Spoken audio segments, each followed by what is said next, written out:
जय श्री श्री राधा माधव की, श्रील प्रभुपाद की।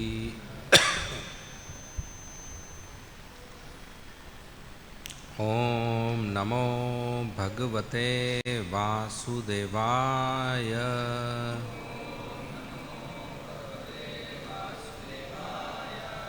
ओम नमो भगवते वासुदेवाय।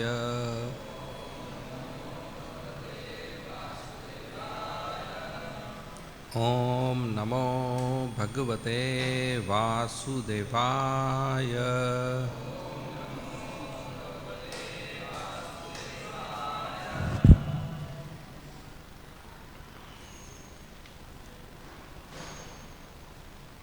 So reading from Srimad Bhagavatam, Canto 10, the Summum Bonum, Chapter 23, the Brahmana's wives blessed, verse number 39 and 40. We will recite verse number 40.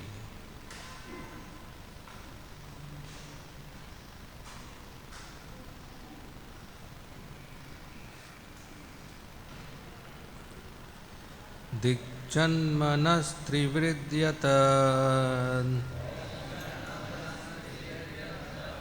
दिग्वृतं दिग्बहुज्ञातं दिक्कूलं दिक्क्रिया दाक्ष्यं विमुखाये त्व अदोक्षजे। दिग्जन्मनस्त्रिवृद्यत दिग्वृतं दिग्बहुज्ञातं दिक्कूलं दिक्क्रिया दाक्ष्यं विमुखाये त्व अदोक्षजे। दिग्जन्मनस्त्रिवृद्यत दिग्वृतं दिग्बहुज्ञातं दिक्कूलं दिक्क्रिया दाक्ष्यं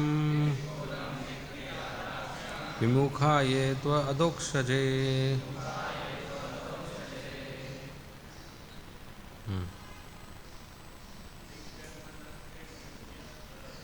दिग्जन्मनस्त्रिवृद्यत वृतं दिग्बहुज्ञातं दिक्कूलं दिक्क्रिया दाक्ष्यं विमुखाये त्व अदोक्षजे।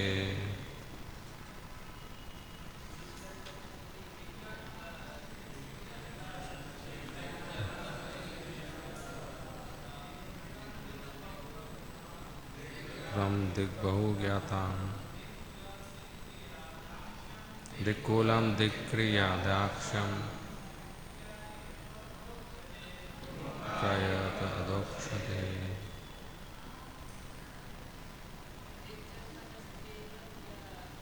जन्मनस्त्रिवृद्यत दिग्वृतं दिग्बहुज्ञातं दिक्कूलं दिक्क्रिया दाक्ष्यं विमुखाये त्व अदोक्षजे। माताजी। दिग्जन्मनस्त्रिवृद्यत दिग्वृतं दिग्बहुज्ञातं दिक्कूलं दिक्क्रिया दाक्ष्यं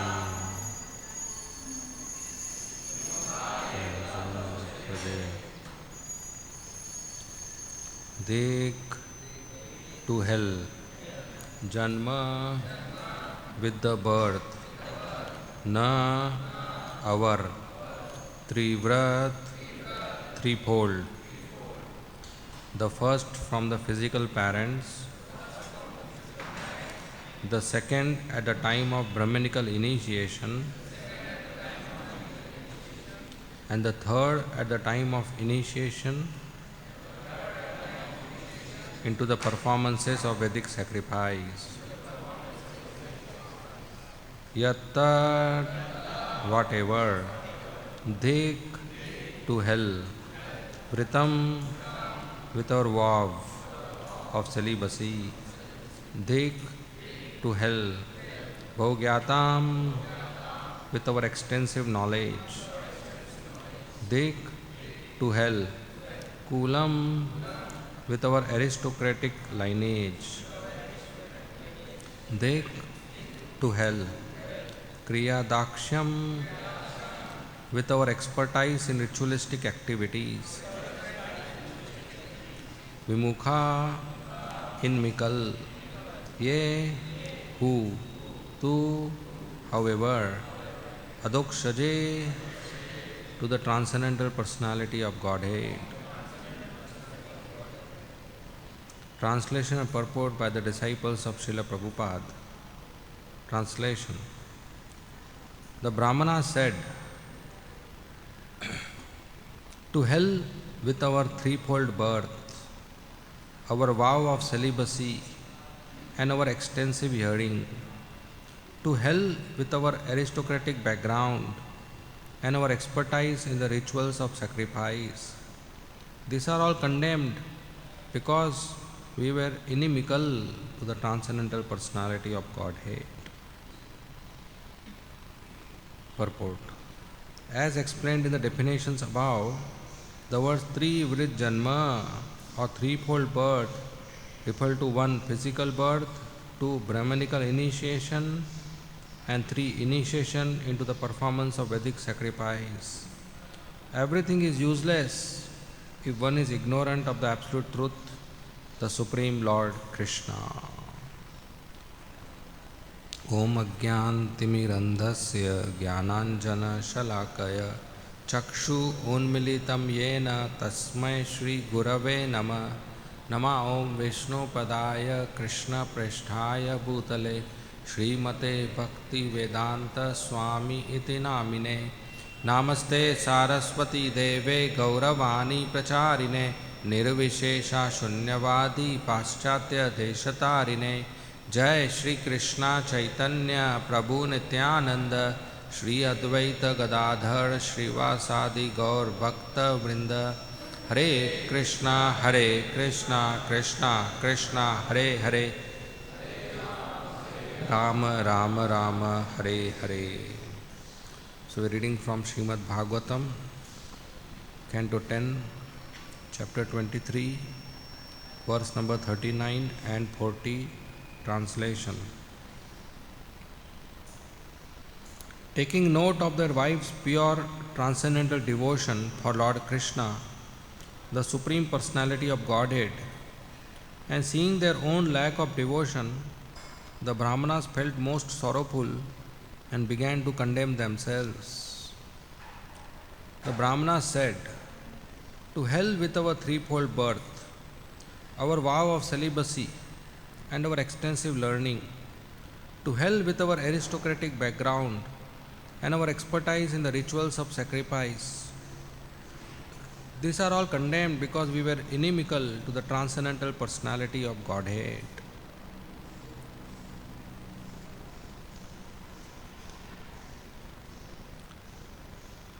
Hare Krishna.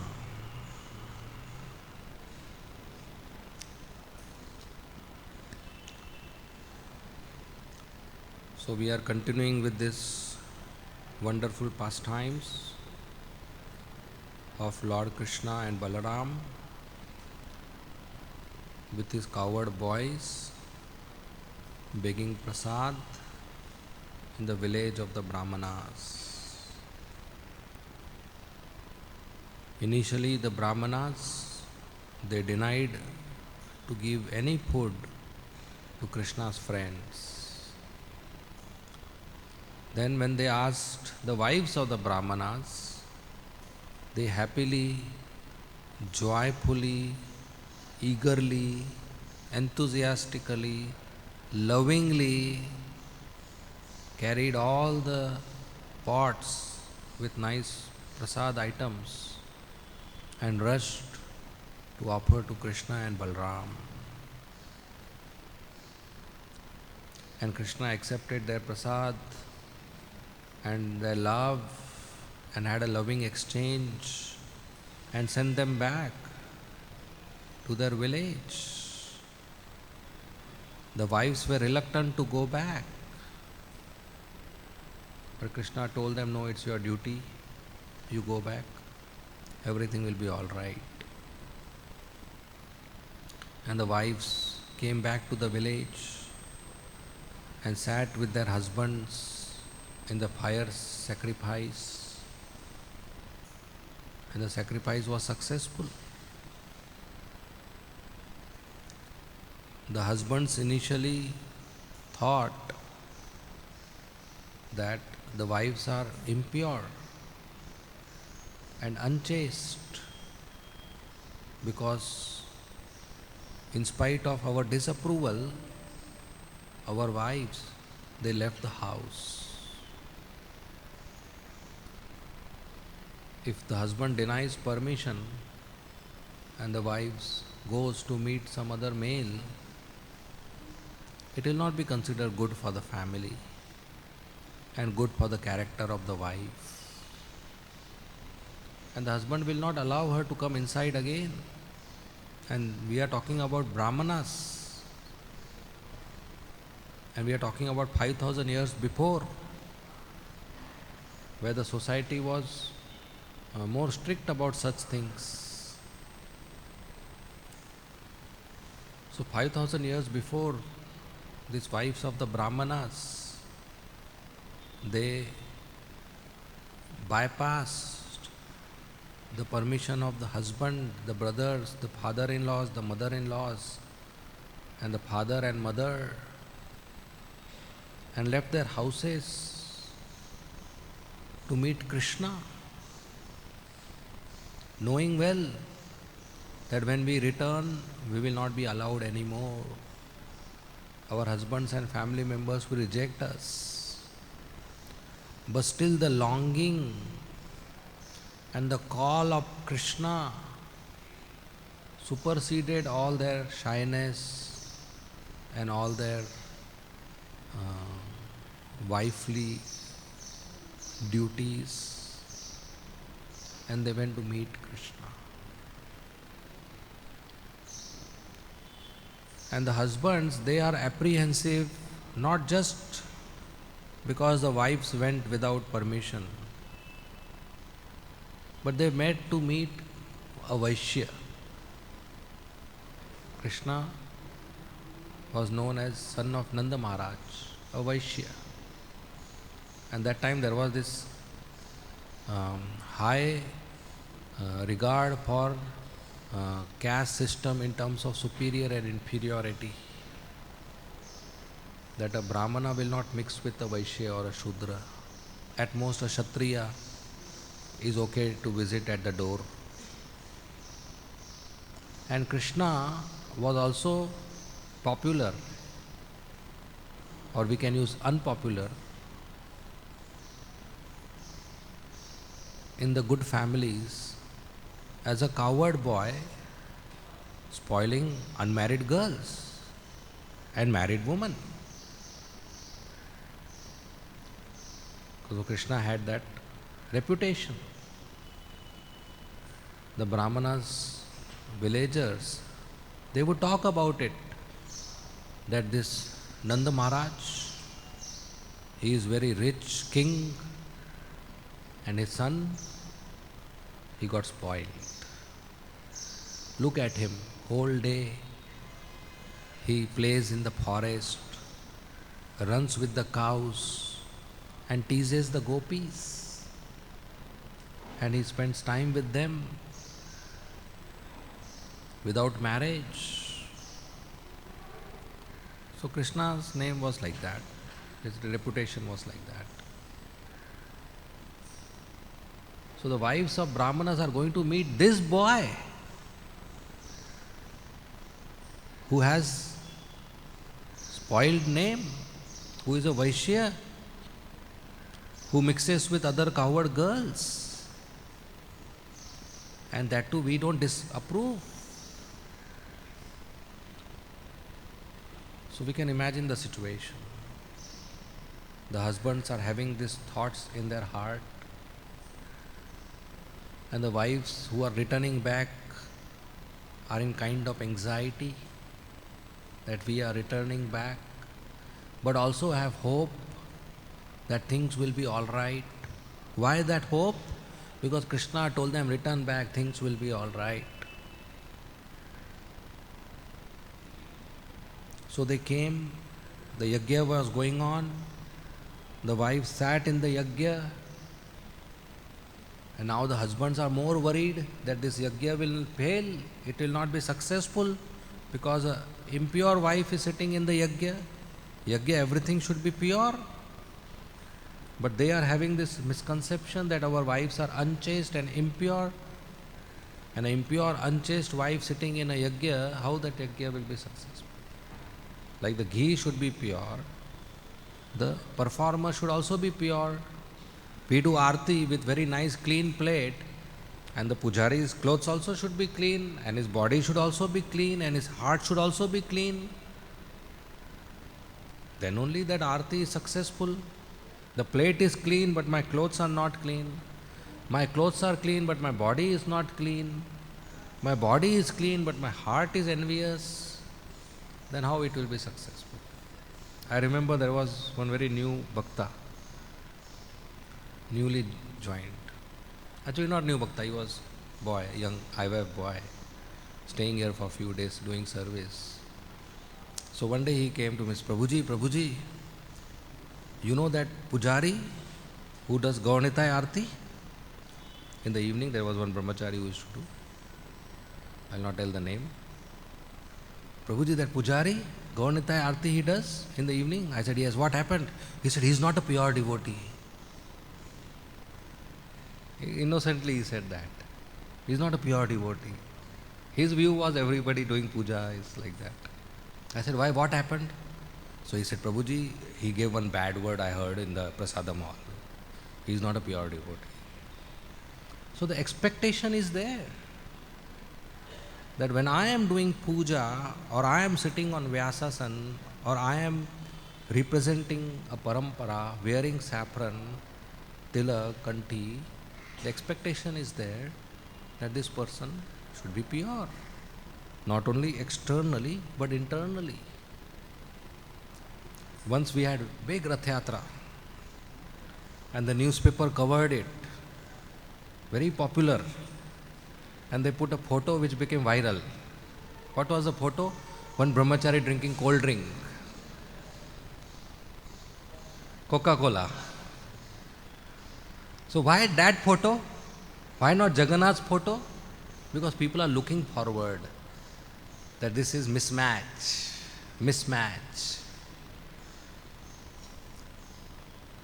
So purity is required for successful performance of any religion, dharmic, ritual, or even devotional service.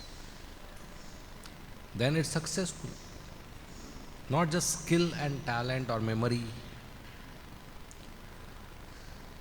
So the husbands have this, that the wife is sitting but she has just returned from meeting Krishna, who is having that kind of reputation.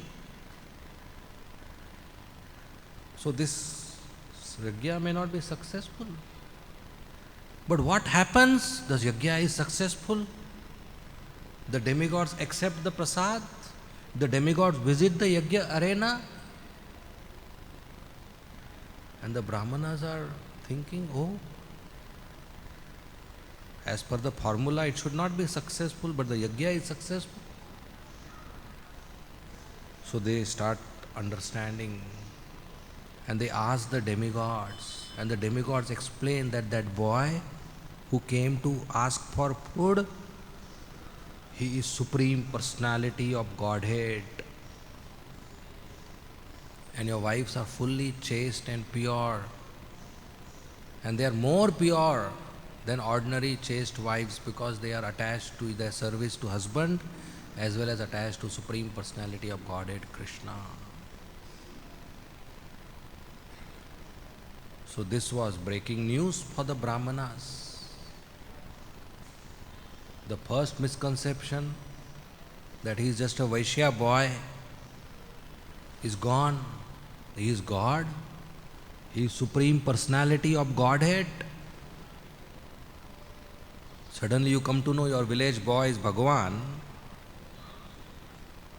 whom you insulted. What will go in your mind? And second is that Bhagavan came to our door to ask for food, and we did a big sinful activity. We denied. We said no. We didn't even respond. Big mistake of not giving food. Even to a hungry boy, not giving food is wrong. Any householder, any earning member of the society, any person who has food in his hand and there's a hungry boy or a hungry child and he doesn't give, that's a mistake. Food belongs to Krishna and he has given for everybody. And if I have and somebody wants, he doesn't have, I should share half. I should give. It is improper that I eat and others don't eat in front of me. That's not gentleman. That's not compassion. That's not kindness that I have and others don't have. So we need to share. So even an ordinary boy who is hungry, we should give food. And here is Krishna, the Supreme Personality of Godhead, who is our maintainer. He is performing his pastime of asking for food and we deny it. But our wives, we are supposed to be more intellectual, more knowledgeable, more appropriate to take right decisions. But our wife, they are better than us. They recognize Krishna. They had love for Krishna Seva and they rushed to give food to Krishna, to give prasad to Krishna. We said no, still they went. That means their attachment to Krishna is much higher than ordinary devotee. This is not ordinary wife. We forbade them, still they left.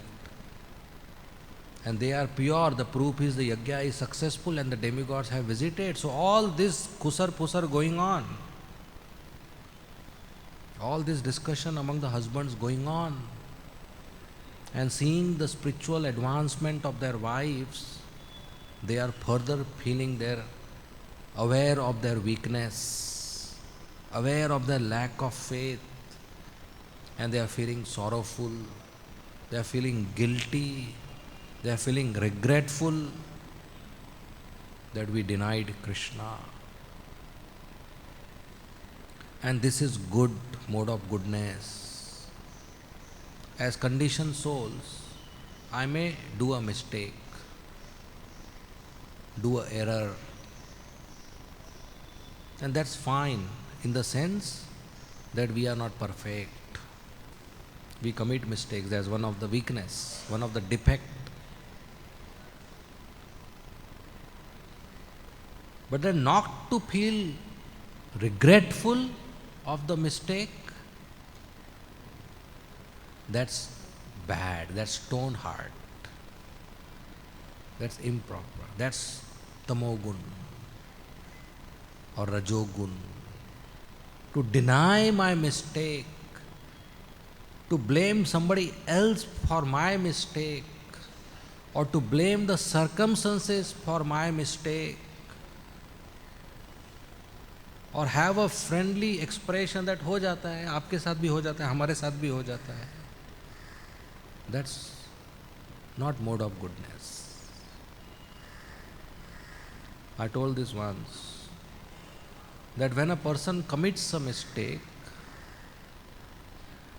and he begs forgiveness for his mistake, he is honest, imandar, good character. But I do a mistake and I apologize. When a person is not sure whether he has committed a mistake or not, doubtful, maybe I have done, or maybe circumstantially it happened, I am not sure. Still he begs forgiveness. Not sure, still he begs forgiveness. He is wise. Wise person. Intelligent, knowledgeable, and he has knowledge to use his knowledge. Not just to theory, but he has knowledge to use his knowledge. That's wisdom. But if a person is sure 100% he has not committed a mistake, still he begs forgiveness, he is called husband. He is called humble. Humble soul. I have not done a mistake, still I am begging forgiveness. That I apologize, this has happened because of me, I hurt you, or I made a loss to you. That's humility. And that wins hearts. Krishna is highly pleased by humble behavior. This is not artificial. This is a genuine understanding of ourselves, that we are full of mistakes. This helps us to maintain relationships. Why a husband or a wife will do that? Because they want to maintain the relationship, sustain it for long term, rather than proving that today I am right, you are wrong. Why they will do that every day? Because that helps. My father, he speaks very less. When I was in school, he told me one thing. He said this one finger is very powerful. When you show to a child, he is afraid. Or when you point to somebody that you did this, you accuse somebody, that can generate lots of defensive reactions in a person. If you suddenly say you are thief, not you. So much defensive reactions can be generated, so much negative feelings can be generated when you point a finger to somebody. My father said, if one finger is so powerful, what about the 10 fingers? They are very powerful. If you fold your hands with 10 fingers, be humble and bow down, they are very powerful. And that's true. We learn that Trinadapi Sunichena Taro Riva Shaishuna Manina Manadena Kirtanaya Sadahari. So here the Brahmanas have done a mistake. They have denied food to a hungry child. They have denied food to Krishna. They have doubted their wives. They have disapproved their going and serving Krishna. All this is sinful. It's offense. But due to their mode of goodness, they are regretful. They are sorrowful. Now they no longer see their wives as ordinary wives, because their wives have taken that determined step to leave their family and village to go to serve Krishna. So after this incident, next term of their life, they saw their wives as their spiritual master.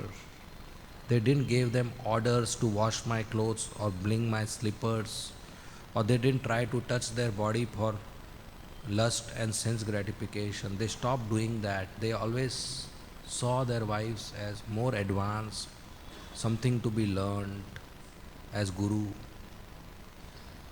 Generally a wife sees pati, husband, as guru, and an advanced husband can guide a wife to practice Krishna consciousness.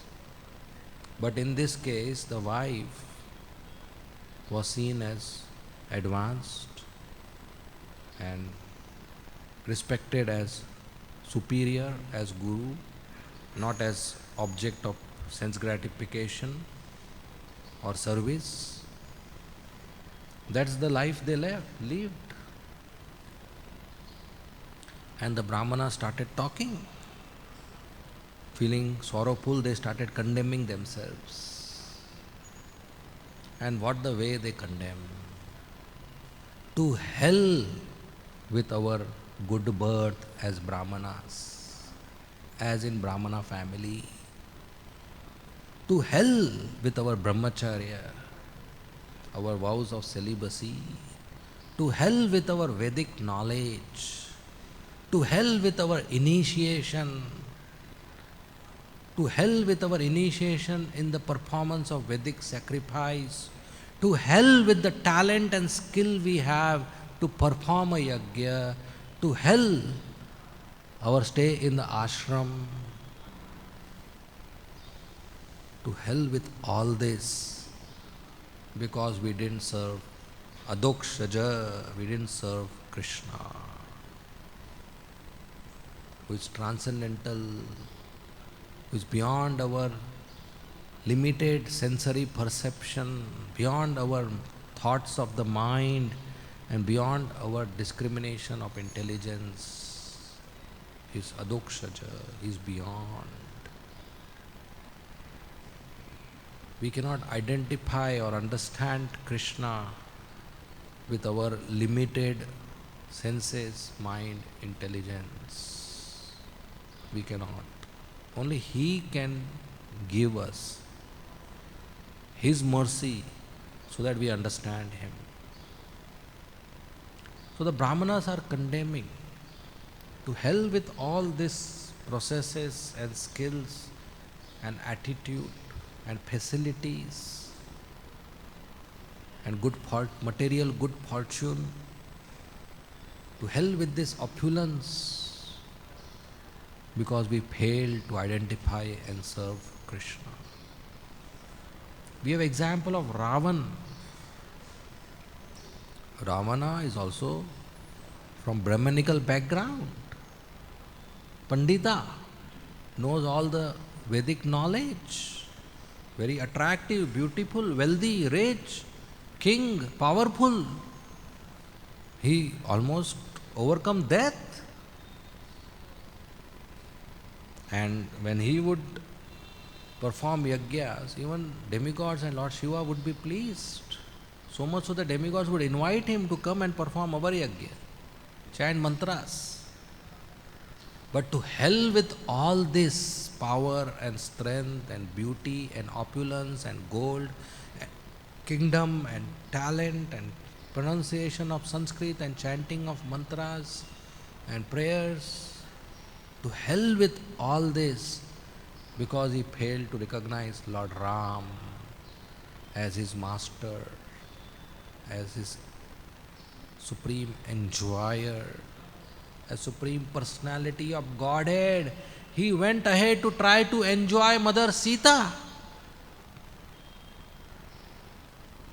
So then everything Ramana has positive externally is negated, and he is not glorified for all that, because he failed to identify Krishna. Romharshan Suta, he was sitting on Vyasasana. He received the blessings of all the sadhus and rishi munis and brahmanas and panditas to sit on Vyasasana and lead the assembly. He was well versed in the Vedas and Upanishads and received knowledge from his guru.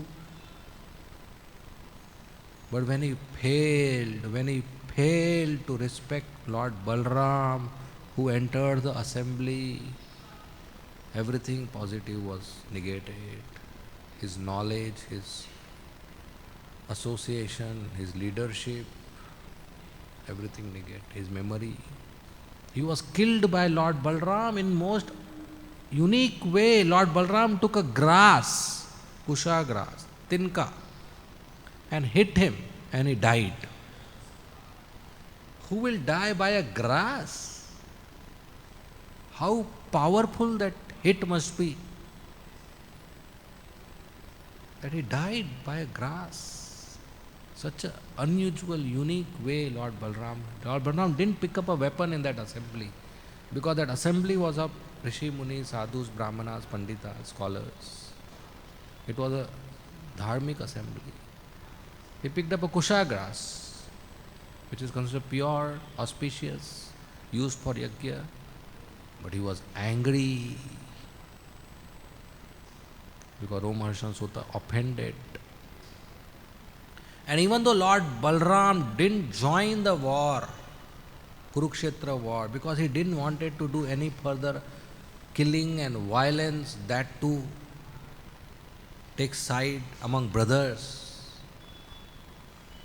So he went for Tirth Yatra, pilgrimage. Now you don't do violence when you go for Tirth Yatra. The violence was available and he rejected it. The war he rejected and went for Tirth Yatra. No more violence, no weapons, I am going for Yatra. And there is Romaharshan Sutta behaving in this way. So Lord Brahma thinks our avatar is to kill Dushta, and this Dushta is here, he is not going to go in war. So Krishna is not going to arrange his killing in the war. So he will be left out. So let me take this grass and kill him. What an exhibition of strength.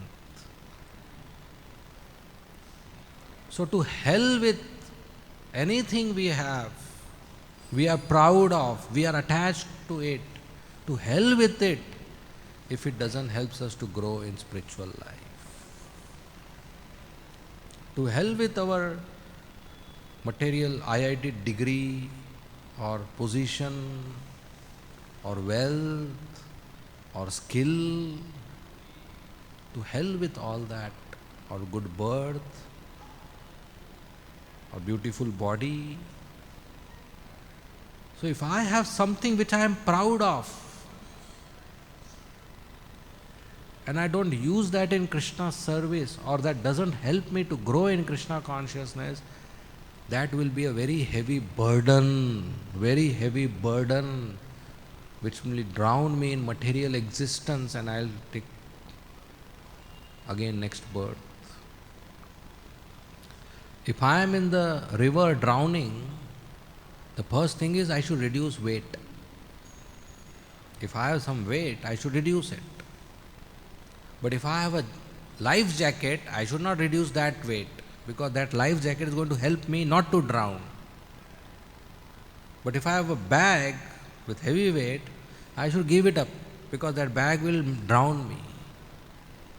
So whatever we have in our life,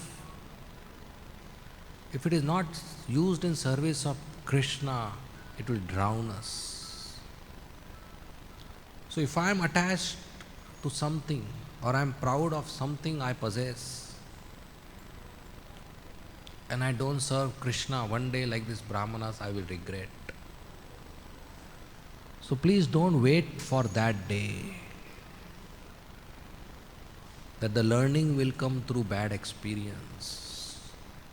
Let us get educated in Bhagavatam class without that bad experience, that I need to dovetail this in Krishna service or renounce it. Maybe my wealth, opulence, skill, I use it in Krishna service. Yukta Vairagya. Otherwise I renounce it. No more attached and proud of it. Because it's a burden. Future I will be regretting it. We have example of Madhavendra Puri. He established the temple of Lord Gopal on Govardhan in Vrindavan Dham. And he was instructed by Gopal in a dream to go to Jagannath Puri in Orissa and collect chandan. It was not easy those days to obtain chandan. It was under government control, difficult to purchase and very, very difficult to transport. And there was no logistic partner and no Amazon to give it. So you need government's permission, you need money, and you need to carry. And when you carry from one place to another place, you need to pay tax. and there will be thieves who will steal it and kill you because it has very great value in black market. Chandan, sandalwood. And Gopal wanted Chandan from Orissa to Vrindavan. So he told Madhavendra Puri, you go. So Madhavendra Puri happily went. He reached Gopinath in Remuna. And we know the pastime. Lord Gopinath stole kheer for him. And at midnight, Madhavendra Puri received that stolen pot. And the pujari of Gopinath was glorifying him that the deity stole for you. So at midnight, Madhavendra Puri knew what is going to happen tomorrow morning. This story is going to go everywhere and people are going to come and glorify and touch his feet and seek blessings, become disciples, give dakshina. Right? All this is going to happen. He is going to become famous. And he didn't want that. It was a burden. He didn't want fame. So at midnight he left Remuna. So at morning when people come, nobody sees him. He left. He renounced the fame. Now when he went Puri, the story about him had already reached Puri. Already devotees in Puri knew what happened in Remuna. So when he went to Puri, the devotees welcomed him. What he left midnight in Remuna, he received there, all the respect and worship. But he didn't renounce it now. He used that and created a platform and a position wherein he can request the king of Puri for Chandan for Gopal. For ordinary man or a sadhu who is not popular goes and asks for Chandan, is not going to get. But Madhavendra Puri, who recently became famous, when he identified himself, his fame helped him to obtain that Chandan. Not only the devotees in Puri gave him Chandan for Gopal, they gave him 2 helpers also who will carry the Chandan, which Madhavendra Puri was hoping to carry himself, but it was heavy. And they gave him the papers, government released papers also, so that in any post, octroi and custom, he can show those papers and get release. And they gave him some money also to pay the toll tax and maintain the helpers. So all this happened because, of course, he's a pure devotee, Krishna arranged, but externally because the fame he acquired in Remuna helped him to get this fast. So Madhavendra Puri is an example who rejected the fame because it is a personal burden, but who accepted the same fame in Puri because it will help in service to Krishna. So whatever I have, I use it in the service of Krishna. That's Yukta Vairagya, Davate. And if I have something but I cannot use it in service of Krishna, I give to another devotee, you use it in service of Krishna. It may be wealth, it may be object, or it may be my talent. That this is the talent I have, use it in service of Krishna. And in that way, we dedicate everything we have to the service of Krishna. Anything we keep away from Krishna, that's lack of surrender. That this for Krishna, this for Krishna, this for Krishna, this for Krishna, this for me, my pocket. That's lack of surrender. That's not good. Like we go to somebody's house, check for ISKCON, ये 200 रुपये आपके लिए प्रभु जी, fruit खा लेना. That 200 also ISKCON. Everything Krishna. So everything belongs to Krishna. He is all pervading. Vasudevam sarvamiti. Somebody gives me something because he got attracted to offer service. Why he got attracted to offer service? Because I had said something or did something which belongs to Krishna. I said Bhagavatam, which belongs to Krishna. I use my memory to tell it, that memory belongs to Krishna. I use my tongue to tell it, that tongue belongs to Krishna. Everything belongs to Krishna, so the result also belongs to Krishna. Nothing personal. So we dovetail everything in Krishna's service. So the Brahmanas, repeatedly they are using dik, to hell with. This reminds me of an episode where Shukadeva Goswami used the similar expression.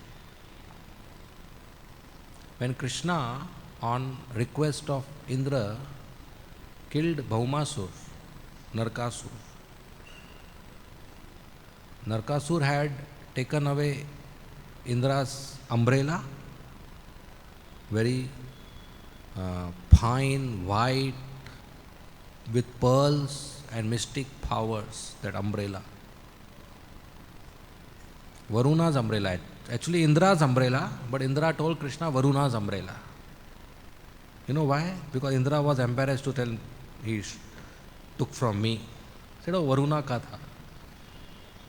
And then he took earrings of Mother Aditi, nice diamond earrings. And he took one mountain of Indra, one garden of Indra. Encroachment, he took the possession. And Indra couldn't do anything to Narkasur. Indra went to fight, but he failed, defeated. So he came to Dwaraka on his Airavat elephant. And outside the palace he parked the elephant. Dwarka Vasis were surprised, such a big, gigantic white elephant with so many trunks, with so many trunks. And Indra jumped, all over Indra's body are eyes. And Dwarka Vasis were surprised to see a man with so many eyes jumping from a big white elephant. And they started doing kusar pusar. Who is this? What is happening? Is he a demon attacking Dwarka? And they realized he is Indra. They gave space. Oh, Indra coming to our Dwarka. So Indra came inside. Dwarkadesh is sitting. And what did Indra do? Wearing a golden helmet, he paid full Dandvat Pranam at the lotus feet of Dwarkadesh. And all the Dwarka Vasis are surprised. Look at this Indra, he is king of heaven and he is paying obeisances to our Dwarkadesh. He doesn't know. He is superior. For them, that was the situation. So this Indra who paid obeisances to Dwarkadesh to seek his help to kill Narkasur, after Krishna killed Narkasur and returned the umbrella and returned the earrings of Mother Aditi and returned the property and gave good news that Narkasur is no more, Indra was highly obliged. He made Dwarkadesh Krishna and Satyabhama sit on his own throne and he worshipped them and gave them fine garments and ornaments and somras.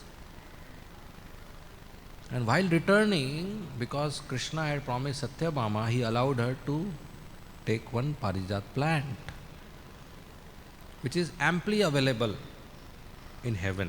Just one she picked up. Not a big deal. But Indra got offended. Indra's wife actually, Sachi Mata. How can she ask? How can she take without asking? She wants, she asks, we give. How can she take without asking? Krishna is master, he doesn't have to ask. But Indra thought, I am the master. Just now he offered obeisances to Krishna and worshipped him, but now Narkasur was killed, job was done. Indra became little upset, and literally Indra brought his army against Krishna. And Krishna fought and defeated Indra and brought the Parijat here. Sukadeva Goswami at the end of this pastimes write, to hell with this opulence, to hell with this position of being heavenly, king of heavenly planets, to hell with this beauty, to hell with this treasury, to hell with all this, if you are not developing attraction to Krishna. To hell with anything I have in this life, if that's not helping me for Vasudev Seva, that's not helping me to chant my holy name, that's not helping me to serve Vaishnavas. I joined temple to give up everything, not bring it and become an obstacle. We give up our hairs, we give up our pant shirt, we give up our degrees and our prospective careers and family affection. But there are few more things to be given up if they are obstacles. It may be my conceptions, it may be my education, it may be my ideas, it may be my strategies of how to live life. I have to give up those also, so that the obstacles are removed. So with a proper service attitude, we serve Krishna. Give up anything, to hell with any good thing. It doesn't help me to serve Krishna. Serving Krishna is great. Serving Krishna is great, Mahan. And the biggest obstacle to do great is to do good. We are so busy with good things in life that we don't do great things. Can't live good. Acha hai. So Mahan, we don't. So we should be ready to give up good to do great. That's the purpose of our ISKCON, Krishna consciousness, to be great. Great in the sense, serve great. Not personal great, but serve great Master Krishna and his devotees. Become great by serving great. So devotee, like these Brahmanas are expressing, to hell with everything which doesn't help us to serve Krishna. Our motto is Krishna and only Krishna. That's all. If I serve Krishna, I don't have to do anything else in my life. All my desires will be fulfilled, all success will be achieved, all perfection will be achieved, everything, all needs will be done, taken care if I serve Krishna. That conviction we should have. If the baby goes in the lap of mother, done. Everything taken care, food, water, nappy change, eating, sleep, everything taken care if baby goes in the lap of the mother. If a tree's root is watered, everything taken care, nothing else has to be done. So if I serve Radha Rasbihari, everything else taken care. If he gives his mercy, if he doesn't give his mercy, everything else taken care. And I continue to serve him gratefully. So that should be our service attitude. Okay, we will end here. Thank you very much. Srimad Bhagavatam ki, Srila Prabhupada ki, Hare Krishna. Any comments or questions you may please ask.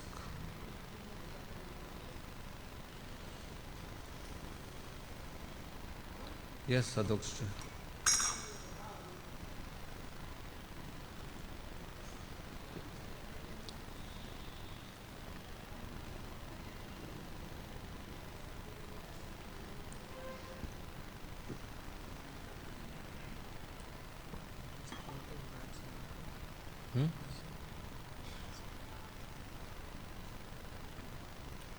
So your question? Hare Krishna, Prabhuji, you said we have to give up even our conception and way of living life if that's an obstacle. But I think that my superior under whom I am serving, the way he wants to do things is an obstacle, not my way, what to do. But I think that my superior under whom I am serving, the way he wants to do things is an obstacle, not my way. So, when we perform service under our authority, the transaction should be such that what is good for him is good for me, what is good for me is good for him, and is good for the temple. That should be the transaction. If by my service both are growing, very nice. The mission is growing, very nice. But if one of them is not growing, then we need to address this. So if my way and other way, the mission is growing, we should be ready to tolerate, cooperate and change ourselves. But if growth is not happening, then we need to address it, that there is some correction required, either in the way or in the transaction or in anything which is part of it. Some correction is required so that everybody involved grows in bhakti. That is the purpose of we coming to temple, that we grow in bhakti. So our relationship with temple management should be such that whatever temple management decides is good for me, and whatever I do is good for temple. That should be the relationship. If I do something that's not good, that's good for me but not good for temple, or the management decides something which is good for temple but not good for me, there's something lack. Like management decides only one time prasad, we will save money. Good for temple, save money, but not good for devotees. One time prasad kaise hoga? Right? So this needs to be addressed. Or devotees decide 2 days holiday in Mangal Aarti for the per week. Good for me, but not good for temple. That's not mission, part of the mission, Prabhupada's instruction. So whatever I do and decide, if it is good for me, it should be good for the temple, and whatever temple decides, if it is good for the temple, it should be good for me. That kind of relationship we need to develop. If not, then we need to repair it. We need to repair attitudes, we need to repair processes, we need to repair policies, we need to get educated so that this relationship develops, so these transactions take care of our growth. So if there is any mismatch, then we can talk about it. Right? If it is an austerity which helps us to grow, we should be ready for that voluntarily authorized austerity. If it has choice and options, we should talk about it so that we grow in bhakti. Our growth is most important. That's why we join. Is that okay? Any more questions? Yes, Mataji. Oh, can you send the mic back? I saw her hand first.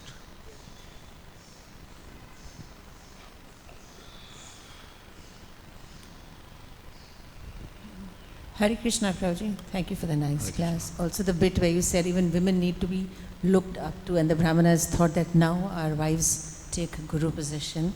So what I wanted, and then there was a time when you said that even if the Grahastha lady sometimes says that, buy fruits for yourself or buy something, this is ISKCON's. But I must confess that there are moments when the Grahastha lady does enough for the temple or whatever to her best ability, and there's immense satisfaction when she feels that this boy or this little brahmachari could buy something for himself. So what is wrong in just buying some fruits for yourself, or maybe something that you really need? And this Mataji said she fulfilled that need because temple does take care of everybody. But when a lady says that take a little bit for yourself, buy something for yourself, and you feel that no, this should also be ISKCON's. I mean, you very categorically said that, no, this is also temple, this is also temple. But what I'm trying to, ask you, or perhaps express, is that there's deep satisfaction when a lady can do something for her son and say, okay, you need these pair of slippers, if you buy it from my money, I will feel good. Yeah, so Grahastha, Mataji wants to serve a brahmachari as her son, very nice. Can invite for prasad, offer service, that's nice. Especially money or anything like that, the temple is taking care of brahmachari. A better way is it goes to the temple and the temple provides to that brahmachari. That's a better way, because there are chances of becoming weak in contact with money. We have that episodes in the history of ISKCON where money in my pocket instead of Lakshmi turns into Maya, because there is freedom of purchasing.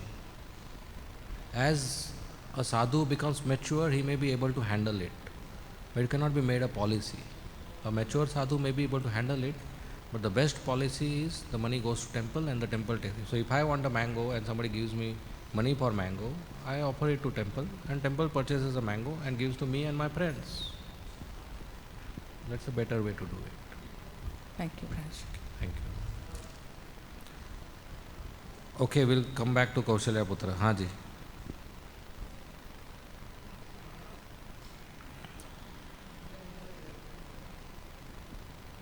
हरे कृष्ण प्रभु जी, यहाँ की जो culture है, वैदिक culture है, जो अभी तक मैंने यहाँ पर स्टडी किया, वो बहुत अच्छा लगा. यहाँ पे क्या कि दूसरों को अगर पैर लग जाता है तो उनको as a part of Krishna का ये बॉडी है, बेशक वो दूसरों का है, लेकिन फिर भी हम उनसे नमस्कार करते हैं. इतनी अच्छी डिसिप्लिन और इनसाइड अवेकनिंग.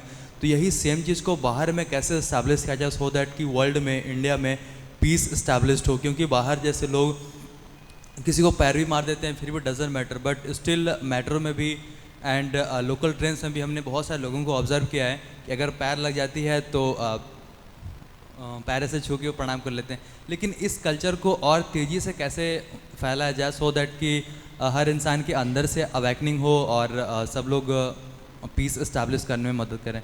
तो what we can do with more advance way, कि जो यहाँ पे कल्चर है, कि यहाँ पे आई थिंक बहुत दिन हो गए, मैं आज तक झूठ भी नहीं बोला हूँ और ना कोई ऐसी सिचुएशन सारे, जस्ट फोन स्विच ऑफ है. तो और दूसरा की जो कल्चर से जो मोरालिटी है और यहाँ की जो मीन्स ब्रह्मचारी का पालन करना, और फिर दूसरा टाइम पे जगना, तो इस चीज़ को और फास्ट कैसे स्केल किया जाए कि ज़्यादा से ज़्यादा लोगों तक ये पहुँचे. मीन्स एक तरह से पीस को स्प्रेड कैसे किया जाए, शांति स्थापित कैसे किया जाए पूरी दुनिया में. तो हमारा उद्देश्य ये कल्चर फैलाना नहीं है. हमारा उद्देश्य है सबको कृष्ण का भक्त बनाना. ये कल्चर अपने आप आ जाएगा, राइट. हमारा युग धर्म ये नहीं है कि किसी को पैर लग गया तो नमस्कार करो. हमारा युग धर्म है हरिनाम संकीर्तन. तो हम जब हरिनाम संकीर्तन करते हैं, सबको कृष्ण भावनामृत का उपदेश देते हैं, वो लोग भक्तों के संग में कृष्ण भक्ति करते हैं, तो ये कल्चर तो अपने आप आ जाएगा, अलग से करने की ज़रूरत नहीं है. बिल्कुल सही कहा प्रभु जी. क्योंकि being as a founder of a non profit company, मैं पूरा करता हूँ. श्योर राइट, ये भी एक कल्चर है. हाँ, तो जब कोई भक्ति करता है कृष्ण का, तो उसमें अपने आप अच्छे गुण, अच्छा व्यवहार, अच्छा बातचीत, अच्छा साफ सफाई, सत्यता, सब कुछ आ जाता है, अपने आप आ जाता है. इसलिए आपका उद्देश्य बहुत अच्छा है कि जगत में शांति और ये कल्चर फैलाना है, तो इसके लिए प्रचार करना चाहिए और प्रचार में मदद करना चाहिए. आप इसको सीखिए, एक अच्छा रोल मॉडल बनिए और भक्तों के साथ मिलकर बाहर हरिनाम कीजिए, प्रसाद वितरण कीजिए, पुस्तक वितरण कीजिए, अपने परिवार को बुलाइए, अपने रिलेटिव्स को बुलाइए, अपने फ्रेंड्स को बुलाइए, ताकि ये ज़्यादा से ज़्यादा फैले. स्कूल लाइफ से ही जब बहुत सारे सोशल इनिशिएटिव में मैंने प्रयास किया कि लोग अपने कचरा को अलग अलग करें, जिससे जो सिटी है, सिटी क्लीन होगा, लोग पेड़ लगाएं, फिर इलेक्ट्रिसिटी सेव करें. लेकिन ये चीज़ें बहुत सारे मैंने प्रयास किया, बट वो सक्सेसफुल नहीं हो पाया. Plastic waste management and many more. But लोग अगर इनसाइड से अगर जग जाते हैं तो वो ऑटोमेटिक सब कुछ चेंज हो जाता है. Right. So that was my mission कि लोग अंदर से जगेंगे तभी हर चीज़ well established and well well formed हो पाएगा। अच्छी बात है, तो ये सिर्फ भागवतम से संभव है, आप सही जगह पर हैं। ओके, यस कौशल्य पुत्र प्रभु।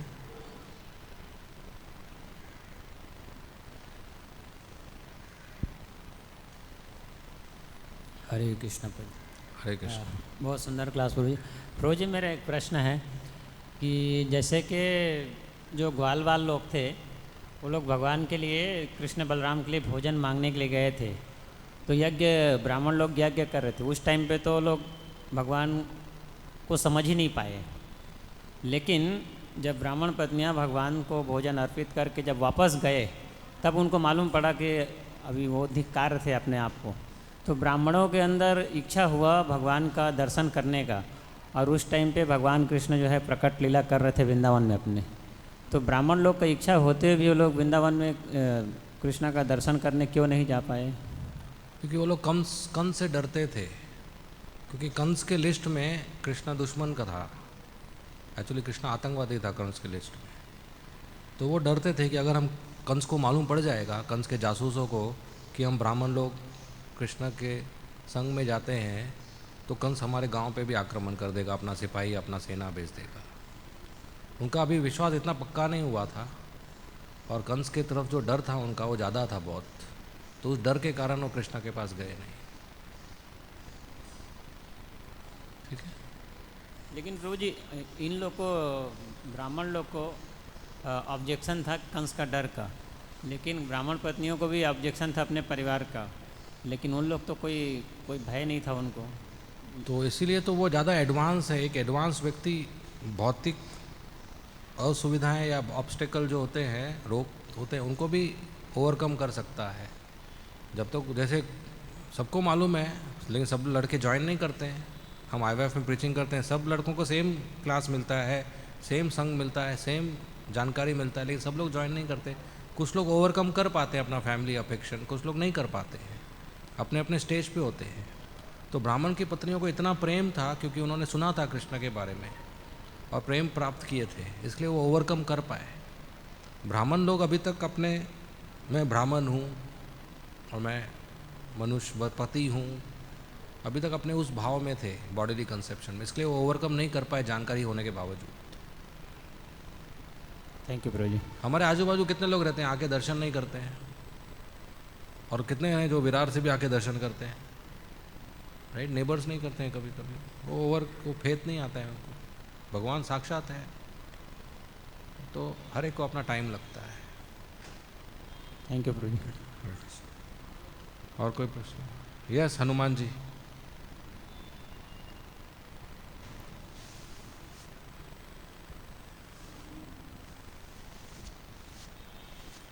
हाँ प्रभु जी, हरे कृष्ण। हरे कृष्ण। तो अब तक बहुत लोगों ने प्रश्न किए हैं, आप इसमें हमें कमेंट सुना देंगे। जैसे ब्राह्मण की पत्नियों ने कृष्ण की सेवा की, ग्वाल बाल सखों को भोजन खिलाया, तो भगवान श्री कृष्ण उनसे संतुष्ट हुए। तब उनके ब्राह्मण उनके पति थे वो भी संतुष्ट हो गए। इसी प्रकार से जब कोई अपनी सेवा के द्वारा भगवान श्री कृष्ण को संतुष्ट करते हैं तो बाकी सारे भक्त उनसे संतुष्ट हो जाते हैं। Right, very nice, thank you. Hare Krishna. Okay, will and here. Thank you very much. Srila Prabhupada की जय। हरे कृष्ण।